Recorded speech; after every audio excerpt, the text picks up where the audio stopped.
IAS అధికారులకు కొత్త tension పట్టుకుందా? గండం గట్టెక్కారా? దేవుడా అని ఊపిరి పీల్చుకుంటున్న టైంలో పిడుగు పట్టడైందా? మళ్ళీ క్వశ్చన్ టైం వచ్చేసిందంటూ టెన్షన్ పడుతున్నారా? చివరకు కొందరు రిటైర్డ్ ఐఏఎస్లు కూడా మనశ్శాంతి లేకుండా పోయిందా? ఎవరా ఆఫీసర్స్? ఎందుకు వాళ్ళలో టెన్షన్ పెరుగుతోంది? తెలంగాణ అసెంబ్లీ సమావేశాల్లో సంచలన నిర్ణయం తీసుకుంది రాష్ట్ర ప్రభుత్వం. అదే ఇప్పుడు స్టేట్లోని పలువురు సీనియర్ ఐఏఎస్లను టెన్షన్ పడుతోందట. నాడు బీఆర్ఎస్ ప్రభుత్వం ప్రతిష్టాత్మకంగా నిర్మించిన కాళేశ్వరం ప్రాజెక్టు కుంగుబాటుపై పీసీ ఘోష్ కమిషన్ నివేదికను అసెంబ్లీలో పెట్టింది ప్రభుత్వం. దాని మీద సుదీర్ఘ చర్చ జరిగాక సిబిఐ దర్యాప్తునకు ఆదేశించింది సర్కార్. ఆ నిర్ణయమే ఐఏఎస్లను షేక్ చేస్తున్నట్టు చెప్పుకుంటున్నారు. రాష్ట్రంలో కాంగ్రెస్ అధికారంలోకి వచ్చాక కాళేశ్వరం కుంగుబాటుపై విచారణ కోసం కమిషన్ను నియమించగా 15 నెలల తర్వాత 665 పేజీల నివేదిక అందజేసింది. ఆ నివేదికలో మాజీ సీఎస్ ఎస్కే జోషి, అప్పటి సీఎం సెక్రటరీ స్మితా సబర్వాల్ పనితీరును తప్పుపట్టింది కమిషన్. సుమారు 10 మంది ఐఏఎస్లను విచారించి 2ని తప్పుపట్టింది.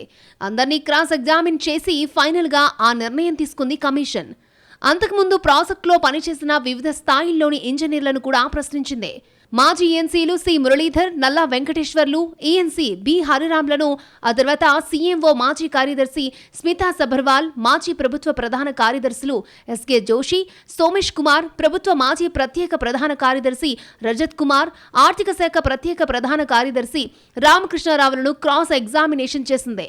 మాజీ సీఎం కేసీఆర్, మాజీ నీటిపారుదల శాఖ మంత్రి హరీష్ రావులను కూడా సాక్షులుగా పిలిచి విచారించింది. అదంతా ఒక ఎత్తైతే ఇప్పుడు రాష్ట్ర ప్రభుత్వం కాళేశ్వరం కేసును సిబిఐకి అప్పగించడంతో గతంలో ఊపిరి తీసుకున్న అధికారుల్లో కూడా భయం పట్టుకున్నట్టు తెలుస్తోంది. కమిషన్ పిలిచి ప్రశ్నించడానికి సిబిఐ దర్యాప్తునకు చాలా తేడా ఉంటుంది. ఒక్కసారి ఆ దర్యాప్తు సంస్థ అడుగు పెడితే బాగా లోతుల్లోకి వెళ్తుంది. అది ఎటు నుంచి ఎటు తిరుగుతుందో తెలీదు. అందుకే గతంలో ఈ ఇష్యూలో పేర్లు నలిగి ఆ తర్వాత కమిషన్ రిపోర్ట్లో లేని అధికారుల్లో టెన్షన్ మొదలైనట్టు తెలుస్తోంది. గతంలో పీసీ ఘోష్ కమిషన్ విచారణ సందర్భంగా ఇబ్బందులు పడ్డామని భావిస్తున్న అధికారులు కూడా ఇప్పుడు సిబిఐ విచారణకు హాజరు కావాల్సి ఉంటుంది.